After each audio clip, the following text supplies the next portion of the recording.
Okay, so I want to share. Um, so I use a lab called ZRT, and I do their cortisol awakening response and cortisol test. It's a 6-point saliva test. These examples are only 4-point, but basically I want to show a little bit about what the results could look like, what some of the different things are, and what they might mean, and also use this to show why I don't encourage the blood test. A lot of people will do like a 1-point test. It's a blood draw to look at cortisol levels. And it only gives us one data point, but it's really important to see this entire curve that you can see here. So depending on what's going on with each of these labs can indicate different things. So first of all, there's different symptoms that you may experience based on it. And then there's different lifestyle suggestions, and there's also different supplements to support this that's going on. So this first one's an example of someone who's got chronically elevated cortisol, where it's kind of high all day long. And you may have food cravings, sugar cravings, feel kind of tired but wired. Maybe you can't focus, but you feel like restless about it. Insomnia, because when cortisol is up, you're going to have trouble sleeping. Maybe some anxiety are pretty common. Or you have someone who's kind of maybe normal to high at some points, but then there's this crash. So we get this midday energy drop, this drowsiness, this caffeine craving, and these people also tend to be low tolerance of exercise, or don't recover as well, might not see the muscle gains as much, maybe even see muscle loss despite working hard, depending what time you're working out. So if we saw this, we may say, a morning workout's going to be better. Your cortisol's more primed for it. But if you have to do something in the evening, we may want you doing yoga or walking because you don't have the cortisol to support the workout. Or we have rebound, where it's kind of bouncing up and down. And so you can see, this is another example where if we just had a 1-point, like say you went in the morning and got your blood draw, it'd be like, you are dead on normal, but you don't feel normal, something's not right. It's seeing the rest of these that lets us see, where do we need to do something that's going to help push the cortisol up? Where do we need to calm it down? So these people kind of get the up and down dips. They get a little irritated because the body's fluctuating. And when cortisol fluctuates, blood sugar fluctuates. So we get some things going on with that. And so similar symptoms to each of those, kind of a blend. We see people who might look normal all day, but then it kind of creeps up at night. So they seem normal and healthy enough during the day, but then as night comes on, they get the night cravings, the night snacking. They can't sleep. They can't wind down. They struggle to fall asleep, or maybe they struggle to stay asleep. So, again, seeing all these data points indicates different things. And then we've got exhaustion, tired all the time, burnt out, a little more prone to food sensitivities because high cortisol.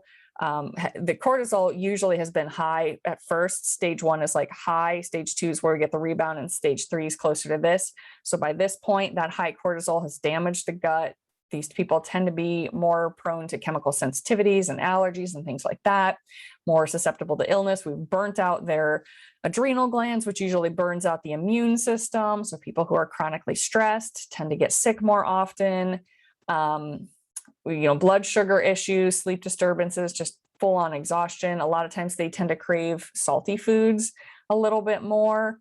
And we even sometimes will recommend using salt water in the morning because we just need to pump the electrolytes in there. These people also, I find, will have what's called orthostatic hypotension. So when they stand up, they get lightheaded. Now that happens to all of us once in a while, but if this is like a chronic thing, or you're doing exercises like squats or burpees or things where you're kind of up and down, you may feel that lightheadedness. Now, some of it's just getting acclimated to that if you're new to working out, but if that's something you've been doing without issue and you're now noticing you have this strange sensation, we might be looking at adrenal exhaustion. So that's part of the things we can look at, and why I recommend getting multiple data points, not just a single blood draw, because we need that full picture. Now, the reason I do 6 instead of 4 is because that way we're including what's called the cortisol awakening response, which is this little cluster of 3 here at the beginning. And I'll talk about that in a minute. But first, The other thing I like to see is this DHEAS level. So it's essentially another stress hormone. And this is mine. I'll pull this up. So you can see it's elevated. It's above average. And it's kind of borderline into the yellow or too high. So this indicates that there's some sense of stress in my body.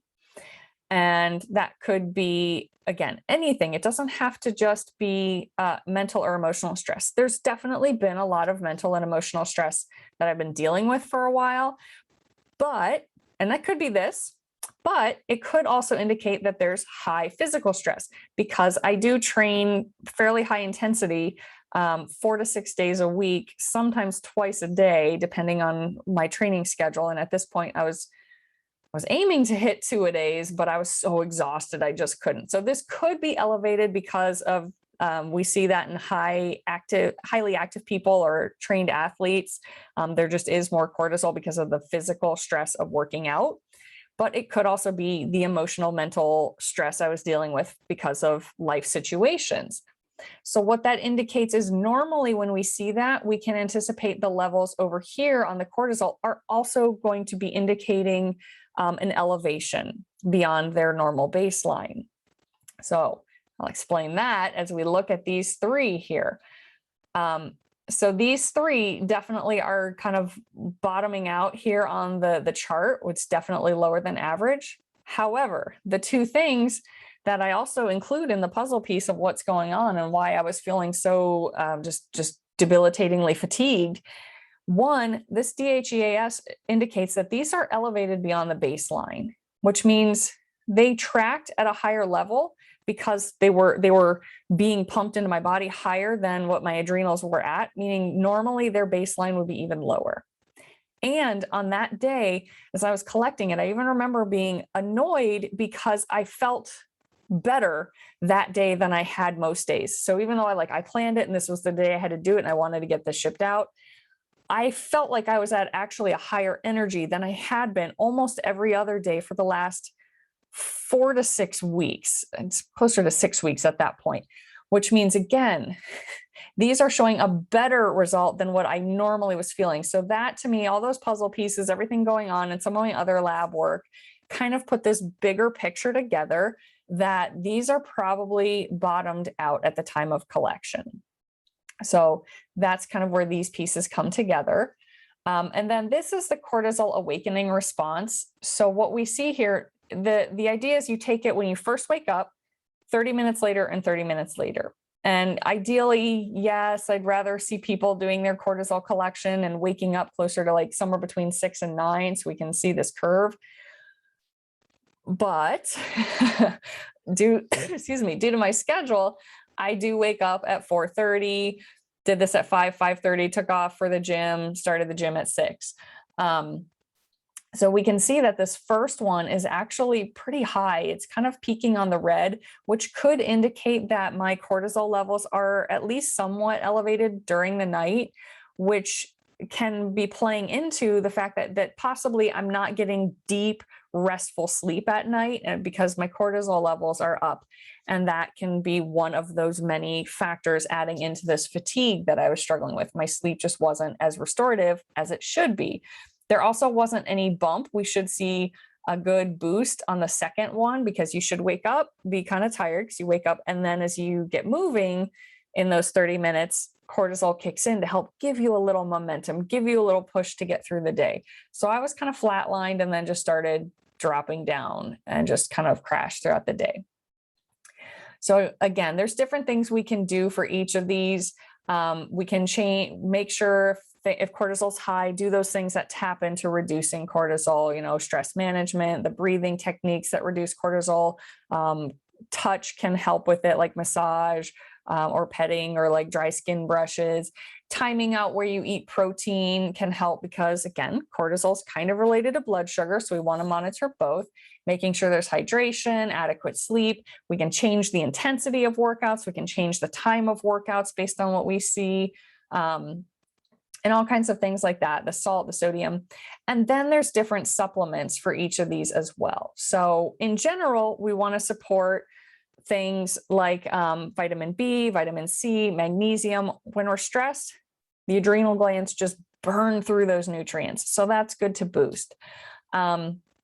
We can do other things, different herbs to help kind of adaptogens, to help just general healing. We can do adrenal glandulars to help rebuild your adrenals if you're in full-on burnout. There's different things we can do to help pull levels down. So if it's too high, we can do things to kind of bring it down. If it's too low, there's a licorice root extract type of supplement. So if you know you're going to kind of crash, so for me, I knew at 2 o'clock, I'm always exhausted. That's always a bottom out. So around noon, I can take this liquid supplement to help buffer that. So either way, depending when and where those peaks and valleys are, we can do things to help buffer that and ease that roller coaster ride, essentially. There can be, if we're having low DHEAS, we can just full on just straight up supplement that. We can also look at supplementing the hormone pregnenolone because it's kind of like a building block to cortisol and to sex hormones. So if that seems like, your complete story looks like that might be low, we can do that. So again, it's important to get the full picture. We want to get the full 6 points. It's important to see your DHEA level. It's important to see the awakening response. It's important to know the whole lifestyle around it, what's going on. And then based on all of that, we can adapt lifestyle suggestions, lifestyle modifications, a little bit of the dietary modifications. And then if needed, we can also supplement. So at worst, I think typically a full-on burnout can take up to 6 months to heal naturally like that. But a lot of people we start to see feeling better within 2 weeks. So I'm sorry, 2 months. It's not that fast. It's natural. So it's all gentle, easy on the body, natural supplements that we're using to make sure we get this good sustained result without prescription meds. So I hope that answers some questions. I hope that's of interest, and let me know what questions you have and we will talk later. Take care, guys.